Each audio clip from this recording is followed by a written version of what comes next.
Speaking to the International Council of MoMA 50 years ago, nearly to the day, US diplomat and foreign policy expert George Kennan observed that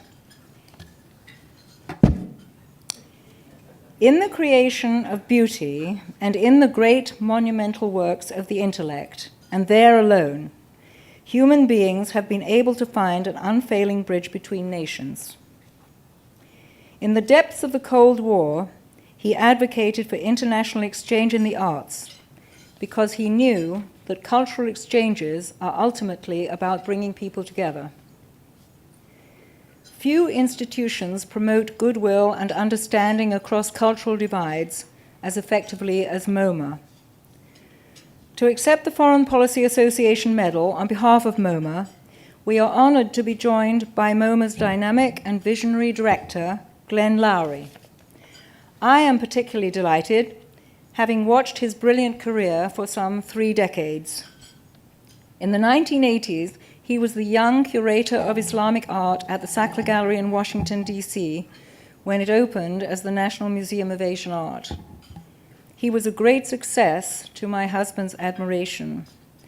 Probably his outstanding achievement there was locating and helping to bring to the Sackler the legendary, supposedly lost, Wever collection of Islamic art, which Secretary Robert Adams said at the time was perhaps the most significant purchase in the history of the Smithsonian.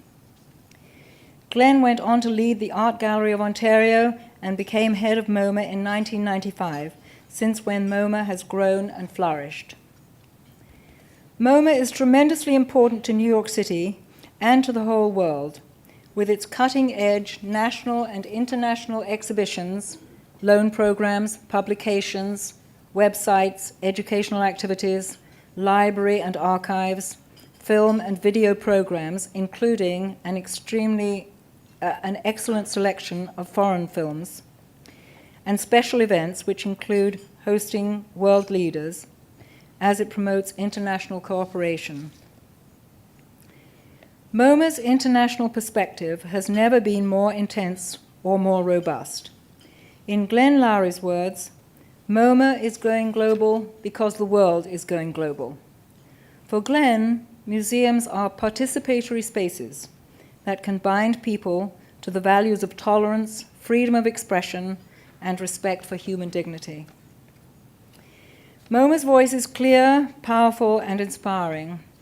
In our digitally interconnected world, MoMA reaches 25 million people on the internet, as well as 3 million who come through the doors every year.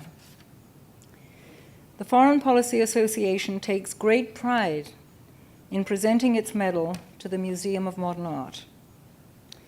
I would like to invite Glenn Lowry to accept this recognition on behalf of MoMA.